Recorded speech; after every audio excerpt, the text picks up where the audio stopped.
नमः श्रीवर्धमानाय निर्वृतिकैलात्मने सालोकानां त्रिलोकानां यद्विद्या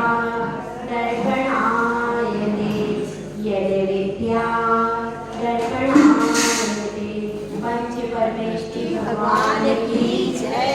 1008 श्री आदिनाथ भगवान की जय। 1008 श्री शांतिनाथ भगवान की जय। परम पूज्य आचार्य श्री आदि सागर महाराज की जय। आचार्य श्री महावीर कीर्ति महाराज की जय। आचार्य श्री विमल सागर महाराज की जय। आचार्य श्री तपस्वी सम्राट सन्नति सागर महाराज की जय।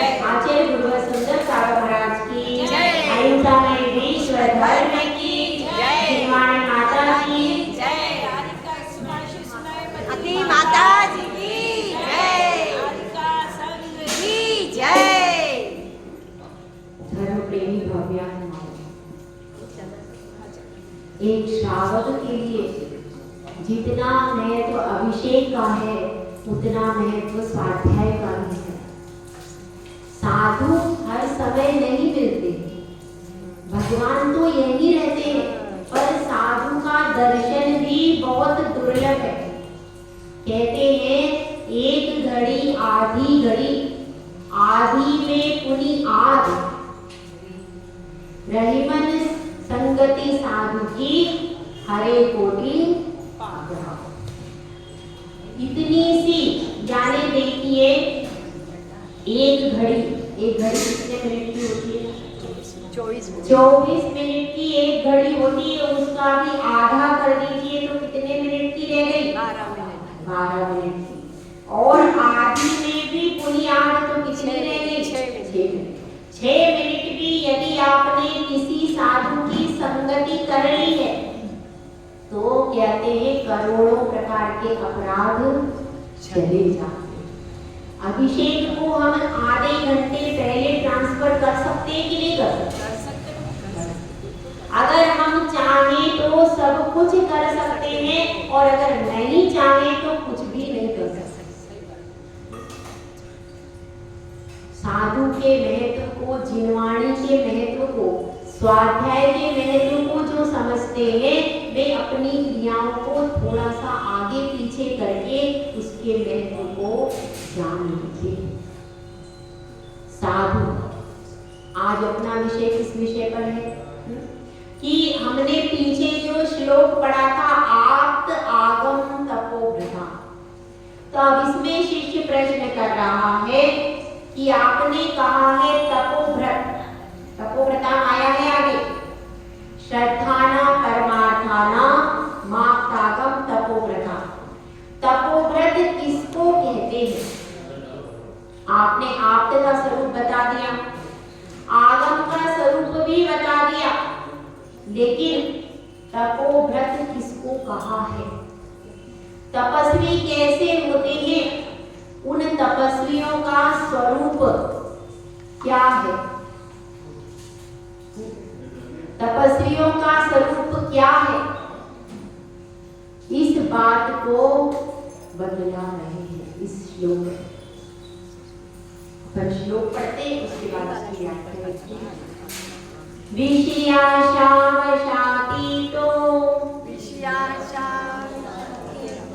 निरारंभो परिग्रह ज्ञान ध्यान तपोरक्तस् तपस्वी स प्रशस्यते। एक साधु को कैसा होना चाहिए इसकी पूरी बात इसमें कही गई है, इस श्लोक में कही गई। एक साधु, हम देखते हैं इस दुनिया में बहुत तरह तरह के साधु मिलते हैं कि नहीं? वो केवल नाम के ही साधु हैं, काम के साधु नहीं। सच्चा सम्यक दृष्टि जीव जानता है कि काम का साधु कौन सा है, साधु का सही स्वरूप क्या है। अपन पढ़ते हैं ना मेरी भावना में, विषयों की आशा नहीं जिनके साम्य भाव धन रखते हैं, निज पर के हित साधन में जो निश दिन तत्पर रहते हैं। स्वार्थ त्याग की कठिन तपस्या बिना खेद जो करते हैं, ऐसे ज्ञानी साधु जगत के दुख समूह को हरते हैं। यह साधु का सही स्वरूप है। क्या लिखा है पहली लाइन में? विषयों की आशा नहीं जिनके, विषयाशा वशाती को, जो विषयों की आशा के बस नहीं होते हैं। इसमें देखिए ऐसे शब्द निकलेगा, विषयाशा, विषय धन आशा। क्या हुआ? आज हिंदी वाली आई नहीं है। विषय धन आशा, तो विषय की आशा से वशाती तो, जिन्होंने जो विषयों की आशा के वश से अतीत है, अतीतो शब्द बनाया, विषय की आशा के वश होने से अतीत है, यानी पंचेंद्रिय के विषयों की आशा के वश में नहीं होते। पंचेंद्रिय के विषय कौन कौन से होते हैं? कितने विषय होते हैं पंचेंद्रियों के, बताइए? नहीं, कुल विषय आपको बताना है कि पंचेंद्रियों के कितने विषय होते हैं। हाँ बताइए। 22 स्पर्शन के 8, हाँ, और रसना के 5, ध्यान के 2, चक्षु के 5 और कर्ण के 7। कुल कितने हो गए? कितने हो गए टोटल? कितने हो गए? 27 कितने? 27। सही है 27। टोटल किया आपने? टोटल नहीं किया, टोटल करके बताओ।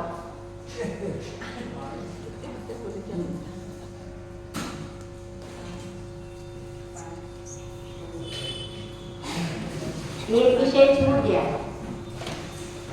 एक विषय छूट गया, मन। हाँ 28 होते हैं मन को मिलाकर, ठीक है? टोटल 28 विषय होते हैं, तो इनमें हमारा मन प्रति समय भटकता रहता है।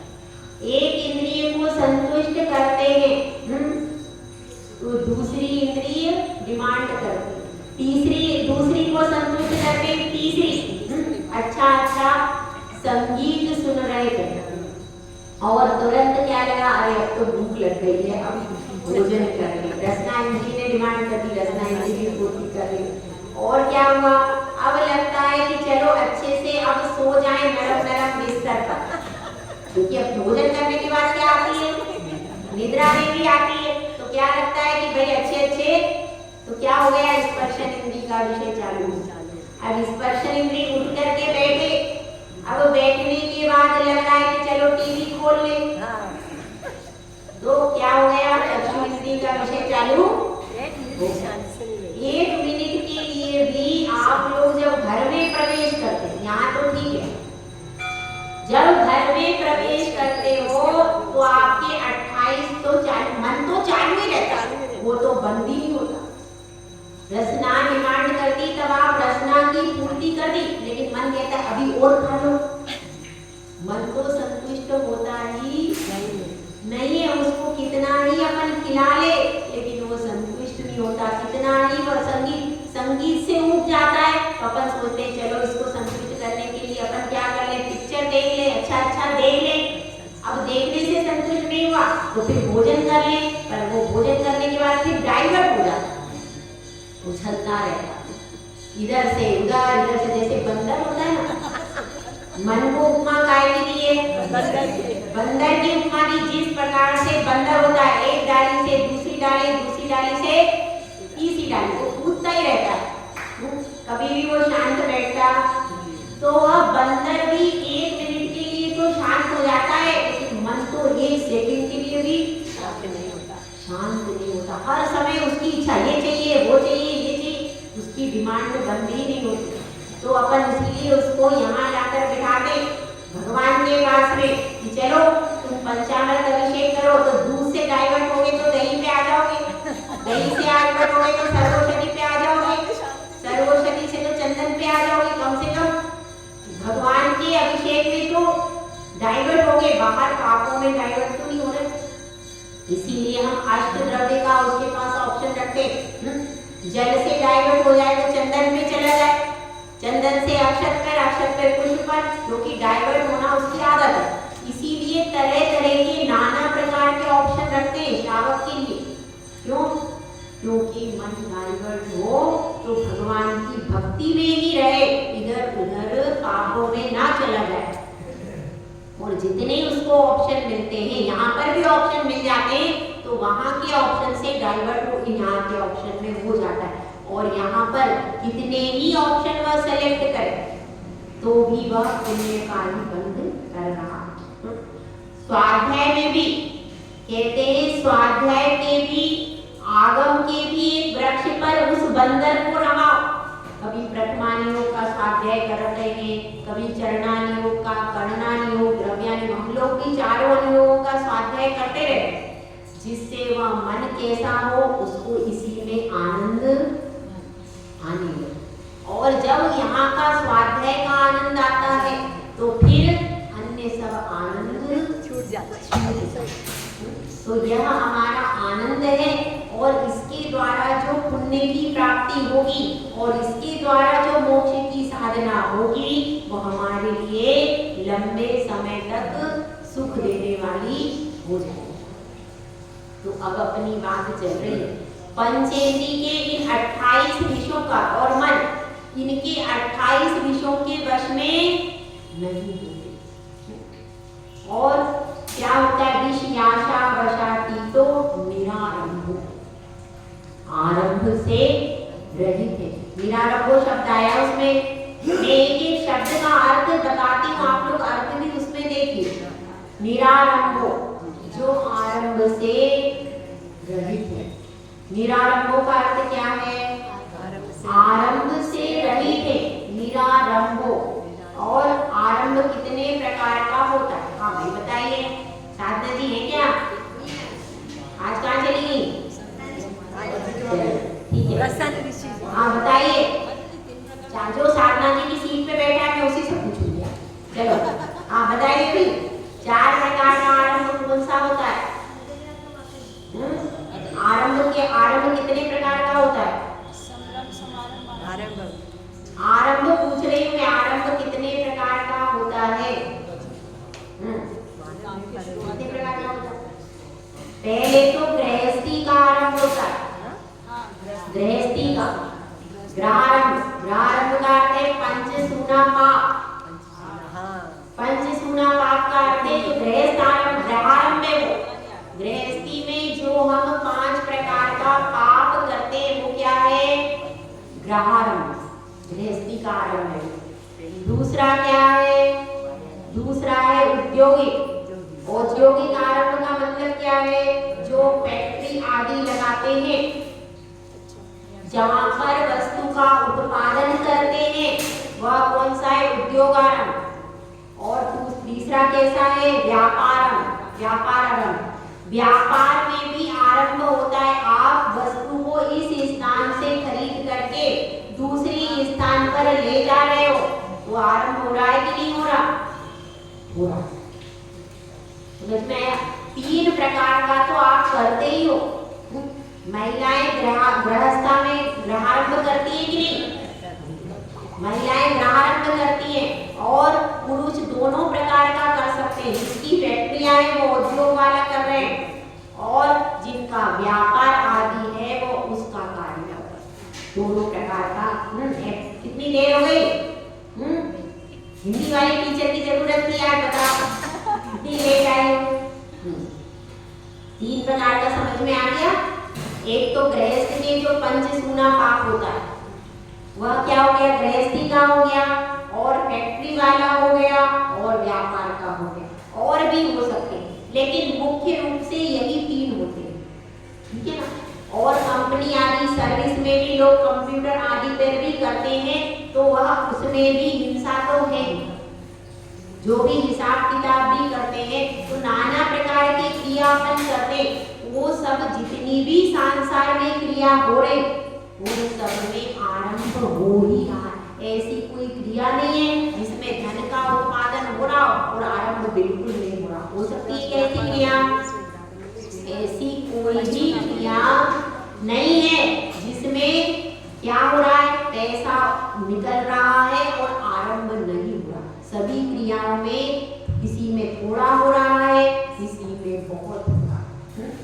तो यहाँ पर समझना चाहिए इस प्रकार का आरंभ साधु नहीं करेंगे, मतलब वह मकान नहीं बनवा सकते।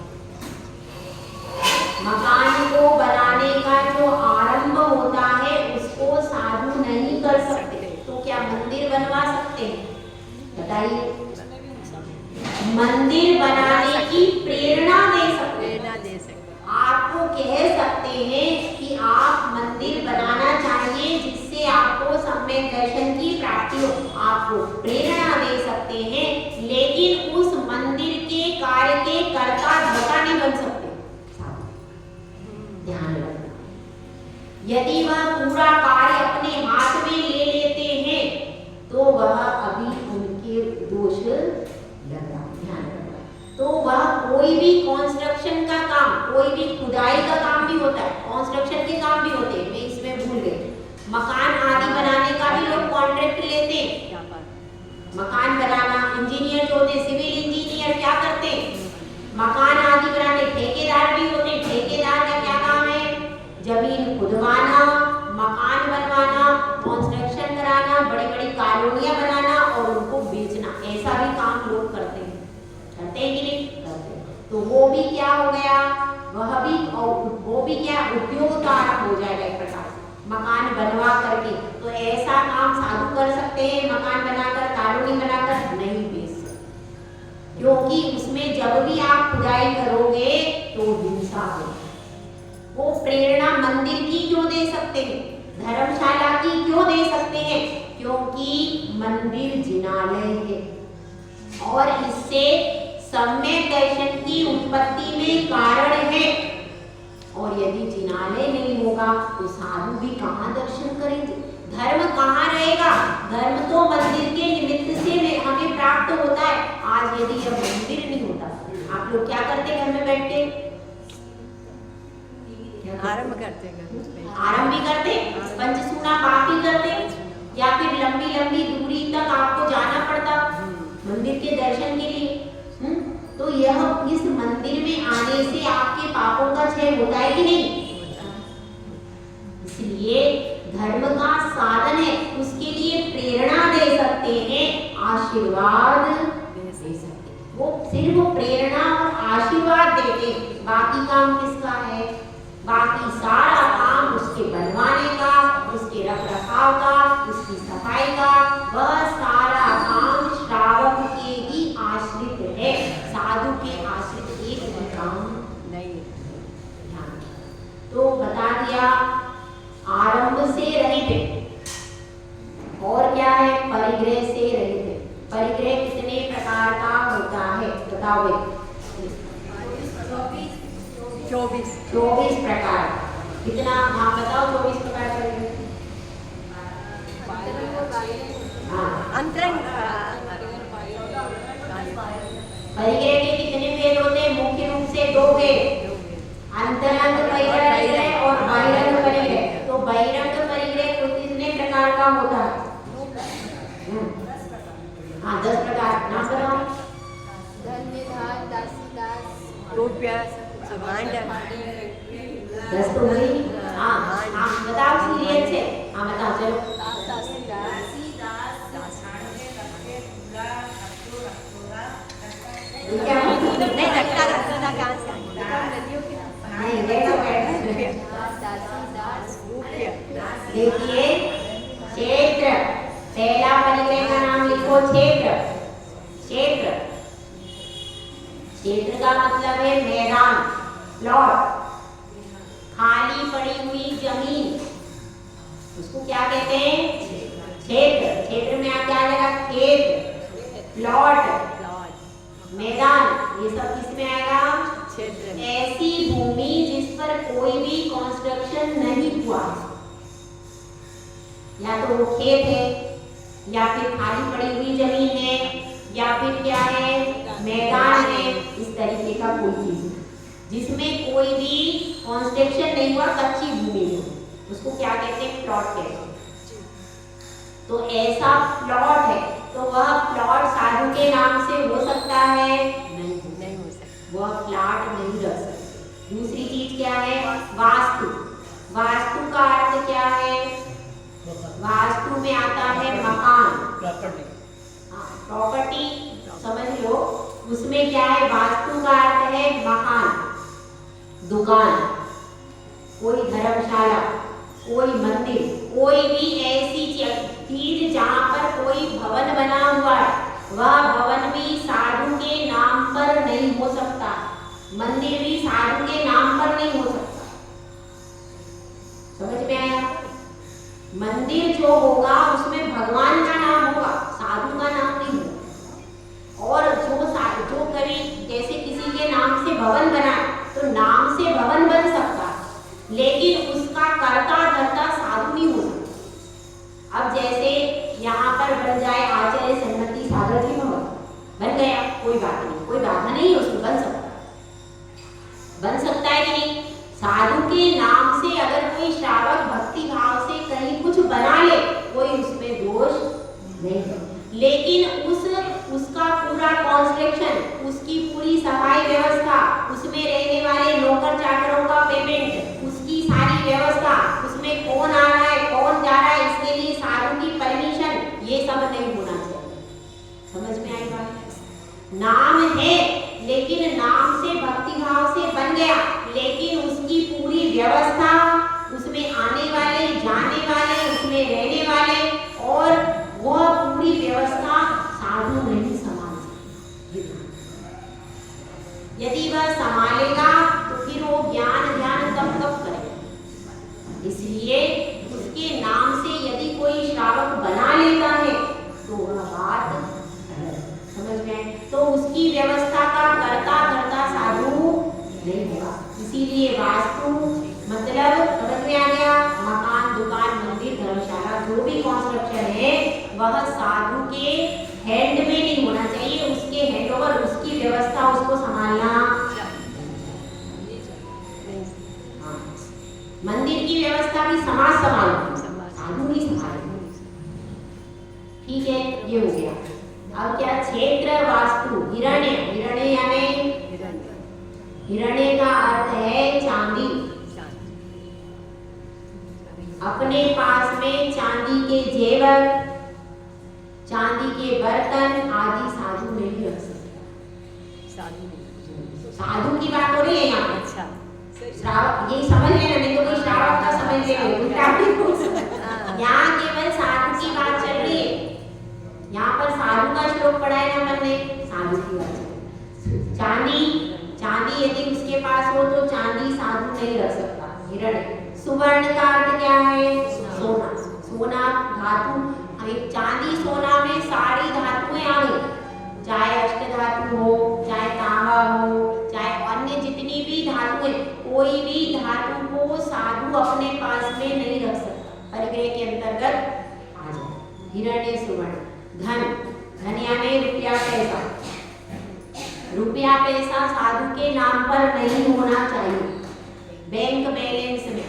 हाँ, ये हो सकता है बड़ा संघ है तो भी उसमें अकाउंट ब्रह्मचारी दीदी के नाम से हो सकता है, ब्रह्मचारी भैया के नाम से हो सकता है, कोई दूसरे श्रावक के नाम से हो सकता है, लेकिन साधु के खुद के नाम से अकाउंट नहीं हो सकता।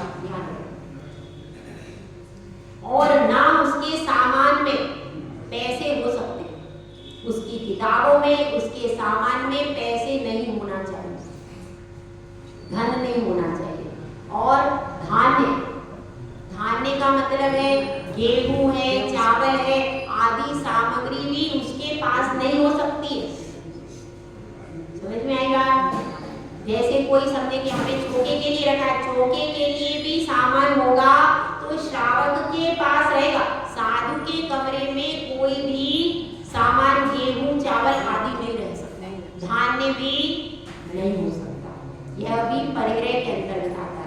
क्या हो गया? धन धान्य। उसके बाद क्या है? कितने हो गए? दासी दास, क्षेत्र वास्तु हिरण्य सुवर्ण धन धान्य, 6 हो गए। धन धान्य अलग अलग है। हाँ, धन फिर उसके बाद दासी दास, दासीदास, सोना चांदी का अलग है। सोना चांदी अलग अलग है। अलग अलग। दासी दास, दासी दास में क्या आएगा? जो भी नौकर काम करने वाले हैं वो अपने पेमेंट के लिए साधु के ऊपर आश्रित नहीं है। उनका पेमेंट का व्यवस्था श्रावक देखेंगे, साधु नहीं देखेंगे। वह तो नौकर चाकर नहीं रख सकता, उसके अंडर में कोई नौकर चाकर नहीं रखेंगे। उनकी व्यवस्था, हाँ कोई काम करवाना है तो उनको बोल सकता है भाई हमारे कमंडल के लिए पानी के लिए व्यवस्था कर, व्यवस्था का बोल सकता है जो उसकी योग्य व्यवस्था है। लेकिन उनका पेमेंट साधु के ऊपर आश्रित नहीं है। उसके पेमेंट की जिम्मेदारी समाज और श्रावक की ही रहेगी। ठीक है। और वो स्वयं नौकर नहीं रख सकता, अपने पास नौकर नहीं रख सकता। उस नौकर की व्यवस्था किसी ना किसी श्रावक के ऊपर, अगर श्रावक कभी रख भी देवे कि महाराज आप साथ में संघ के लिए ले जाओ, वो रख सकता है, लेकिन उसके पेमेंट की व्यवस्था श्रावक के ऊपर रहेगी, साधु के ऊपर नहीं रे। दासी दास। और फिर क्या है? कुप्य। कुप्य मतलब वस्त्र। वस्त्र का अर्थ क्या है?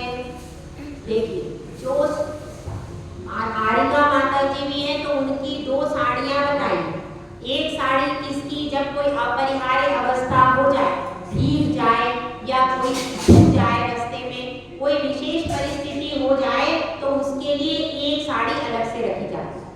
वो भी रोज पहनने के लिए नहीं, रोज पहनने के हिसाब से 2 ही साड़ियां होती हैं। ठीक है। तो एक एक्स्ट्रा में रख ली काय के लिए? कोई विशेष परिस्थिति के हिसाब से, नहीं तो वह भी यूज में नहीं आती। ठीक है। इसके अलावा और कोई परिग्रह नहीं रख सकता और ज्यादा वस्त्र वह नहीं रख सकता।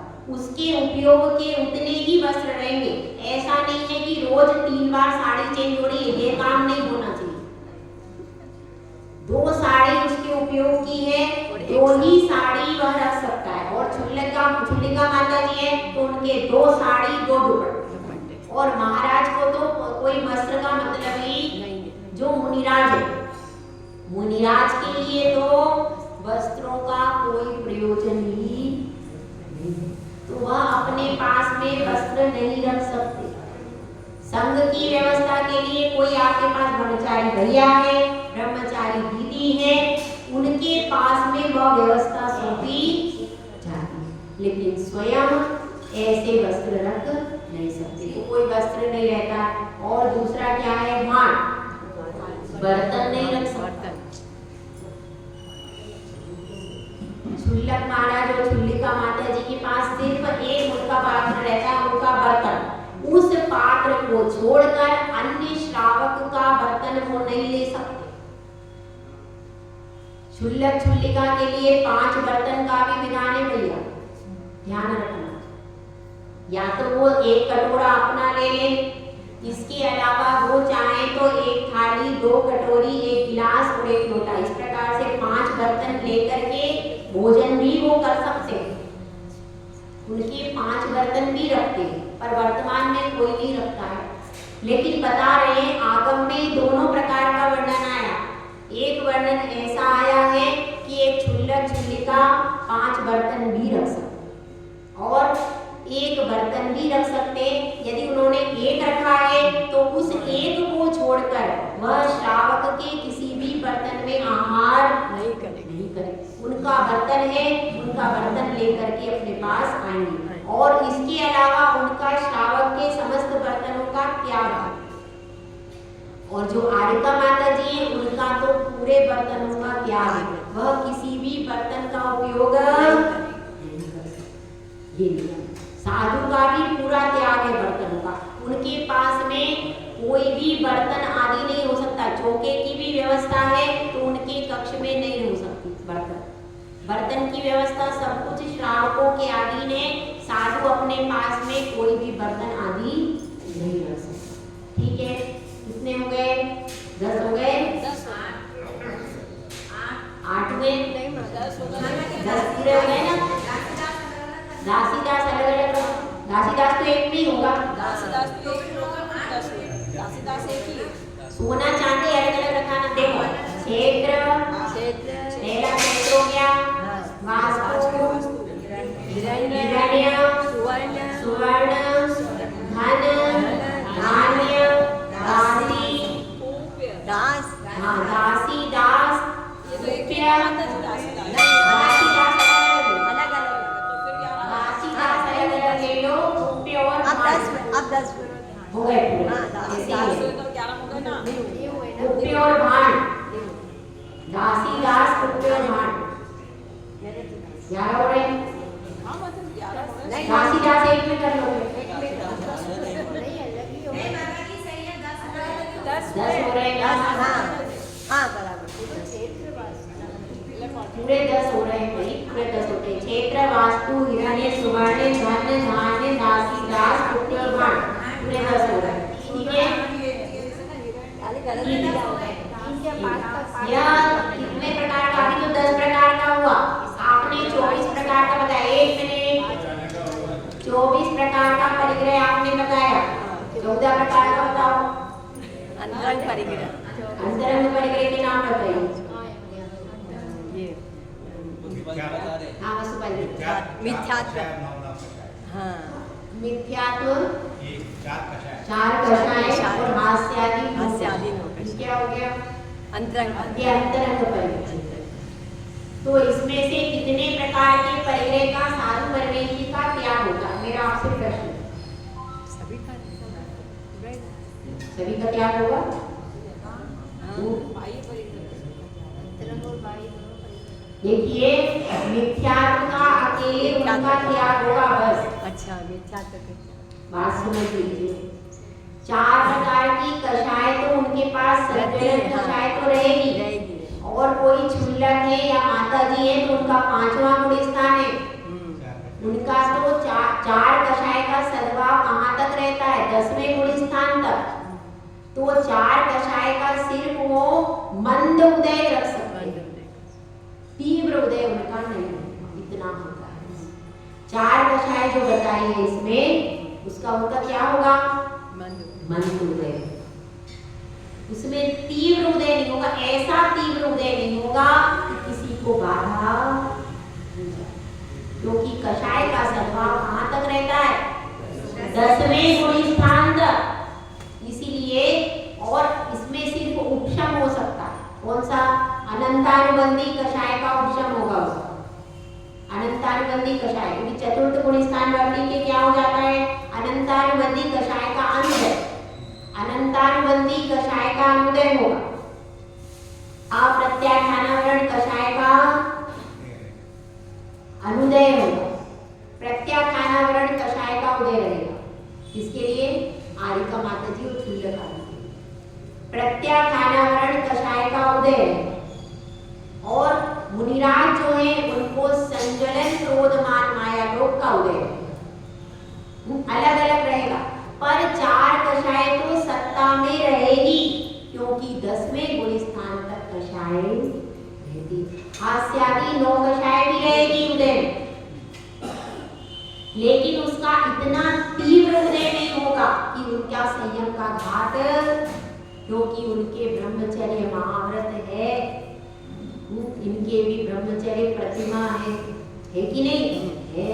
तो उस ब्रह्मचर्य प्रतिमा में यदि उनका स्त्री वेद आदि का, पुरुष वेद आदि का तीव्र उदय आ जाएगा तो संयम का घात है। तो तीव्र उदय नहीं था, मंद उदय रहता है। कभी कोई विकल्प आ सकता है और वो तुरंत उसका पश्चाताप करके, मन में ही कोई विकल्प आता है और तुरंत उसका पश्चाताप करके शांत हो जाता है।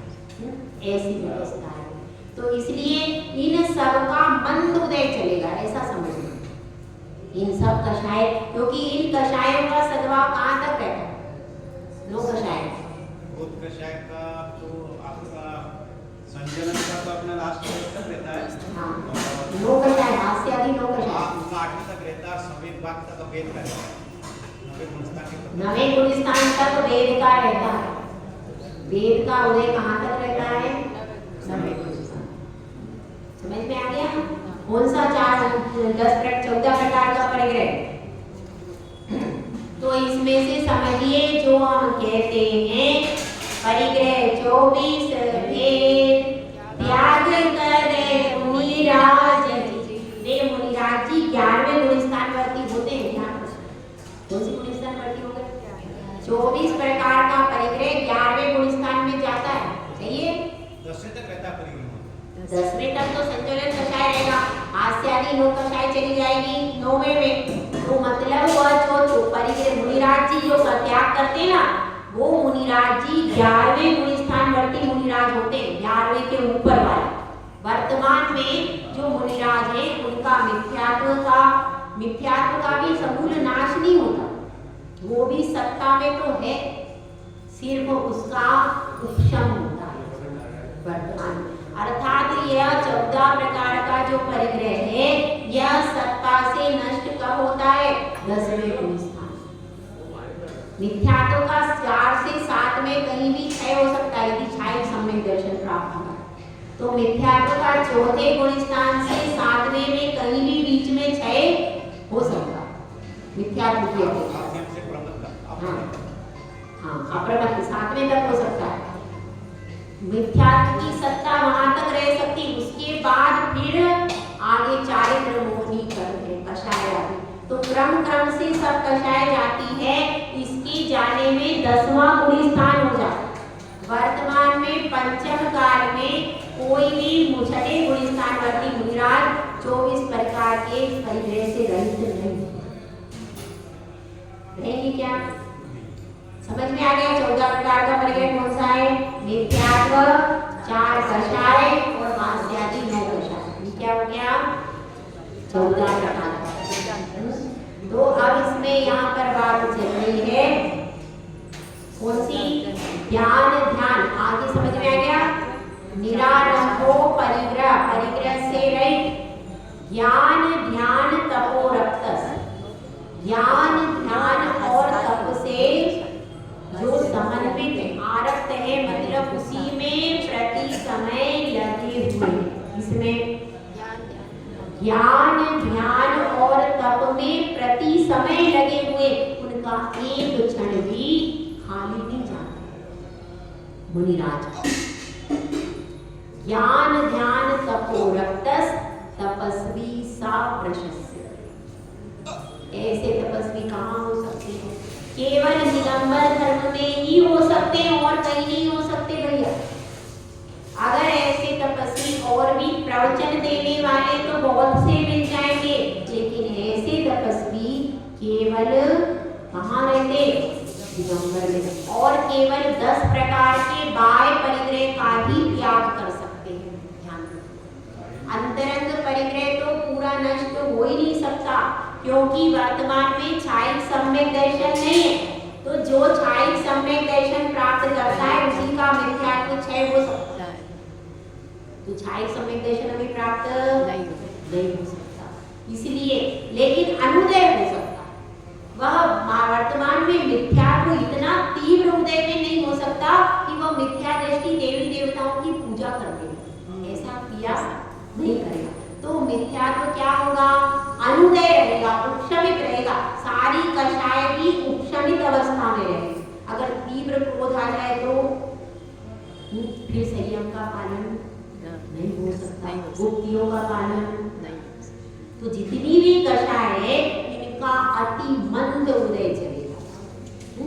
जो यहाँ पर मना बताया है वो मंद उदय की अपेक्षा से बताया। जो 24 वेद त्याग करते हैं मतलब तीव्रता नहीं रहती है, पर मंद उदय तो उनकी सब कषाय दबी हुई रहती है, उदय में नहीं। इतना ही अंतर है। मूल रूप से जड़ से विनाश करने की स्थिति 10वें के बाद में बनेगी, इसलिए यह समझना। परंतु बाह्य परिग्रह तो नहीं ही होना चाहिए, इसका ध्यान रखना। तो अपनी बात यह चल रही है ज्ञान ध्यान तपो रक्तस। जो ज्ञान ध्यान और तप में निरंतर लगे हुए हैं उसको क्या कहते हैं? तपस्वी कहा जाता है। एक छोटा सा दृष्टांत देकर के कि एक सम्यक दृष्टि जीव की श्रद्धा किस प्रकार से होती है। सम्यक दृष्टि जीव है तो उसकी श्रद्धा किस प्रकार से दृढ़ होती है। देखिए, एक सती है, जंगल में है, पिता के गृह से निष्कासित है और पति के गृह से भी निष्कासित है, साथ में सखी है। आप सब समझ, साथ में सखी है और कहाँ जा रही है? जंगल में जा रही है। रत्न का सौभाग्य मिलने वाला लेकिन मिला नहीं है। बिल्कुल अंतिम स्टेज चल रही है, 9वां महीना चल रहा है। उस स्टेज में जबकि चलना भी दूभर हो जाता है, उस स्टेज में वह जंगल में कहाँ चल रही है? कांटों के ऊपर, जहाँ पर कांटे बिछे हुए, जंगल में कोई कांटे नहीं होते क्या? कटीली झाड़ियाँ होती हैं, उन कांटों में एक एक पग रख रही है, जबकि उसके लिए मखमल के कालीन पर चलना भी कठिन है। और कभी जिसने मखमल के कालीन से कदम नीचे नहीं उतारा हो, ऐसी स्त्री है। वह कहाँ चल रही है? जंगल में चल रही है। और जंगल में चल रही है, बहुत परेशान है। सारे वस्त्र कैसे झाड़ियों में फट करके उसके बहुमूल्य वस्त्र फट गए हैं, शरीर से छिल गया है, खून की धार बह रही, पसीना बह रहा। ऐसी अवस्था में बड़ी दुखी हो रही है और एक हाथ सखी ने पकड़ लिया है, दूसरे हाथ को जैसे तैसे अपने शरीर को वह चला रही है। इतने में सिंह आ जाता है। अब वह सिंह आ रहा है, आगे उससे भागते बन नहीं रहा, बहुत परेशान हो रही है। तो सखी कहती है, हे सखी, अब हम क्या करें? तुम्हें क्षमता नहीं है कि तुम आगे दौड़ सको और पीछे से सिंह की दहाड़ सुनाई दे रही है। निश्चित रूप से सिंह कहीं पास में है और हम तो खुले जंगल में, कभी भी वह आ सकता है और तुम्हें अभी इस रत्न की रक्षा करनी है। इस रत्न की रक्षा करनी है क्योंकि यह रत्न किसी की अमानत है, किसी के कुलवंश की अमानत है। यह रत्न, इसकी रक्षा करनी है। इसीलिए देखो, सामने ही एक गुफा दिखाई दे रही है, तो हम उस गुफा में प्रवेश करके अपना रक्षण कर ले। ऐसी भावना से वह जैसे तैसे एक एक कदम भी दूभर है रखना, तो भी वह रख करके आगे बढ़ती है और आगे बढ़ रही है। शरीर में कितनी पीड़ा है? कितनी पीड़ा है? भयंकर पीड़ा है। और वह धीरे धीरे आगे बढ़ती है। आगे बढ़कर दोनों गुफा में प्रवेश करती है, अंदर देखती है। अचानक कैसा मौसम था? बारिश का मौसम था और अचानक सूर्योदय हो जाएगा। जैसे ही सूर्योदय होता है, गुफा की झिरी से अंदर प्रकाश होता है और ये देखती है कि सामने स्वर्ण सा चमकता यह दिगंबर देह। जैसे ही उस दिगंबर देह को देखती हैं, सब कुछ भूल जाती, वे भूल जाती हैं कि हम जंगल में हैं, वे भूल जाती हैं कि हमारे गर्भ में रत्न है, यह भी भूल जाती है कि शरीर से पसीने की धार बह रही है, हाथ पैरों से खून बह रहा, यह भी भूल जाती है। बस सामने क्या दिख रहा है? विषयाशावशाती तो निरारंभो परिग्रह ज्ञान ध्यान तपोव्रतस्। सामने साधु दिगंबर साधु हो, आज मेरा जन्म सफल हो गया, आज मेरे नेत्र सार्थक हो गए, आज मैंने मुनिराज के दर्शन किए। इतनी प्रसन्न, सब कुछ यह होता है सम्यक दृष्टि। जिसको यदि साधु मिल जाता है तो वह सब कुछ भूल जाता है, सिर्फ उसको फिर दिगंबर साधु जी। यह सम्यक दर्शन है। सम्यक दर्शन की कसौटी यही है कि जब कोई साधु दिख जाए, आंखों खुशी के आज मुझे साधु के दर्शन, मेरा जीवन सफल हो गया। दोनों नमोस्तु करती है चरणों में आकर के, दोनों नमोस्तु करती पुण्य का है उदय आया माता मुनिराज के चरणों में नमोस्तु करती हैं और प्रश्न करती है, हे मुनिराज, आज हमारा जीवन धन्य हो गया जो आपके दर्शन हुए। अब बताइए किस पाप कर्म के उदय से मेरी यह दशा हो रही है, और मेरे गर्भ में ऐसा कौन सा शिशु है जिसके कारण यह दशा हो रही है।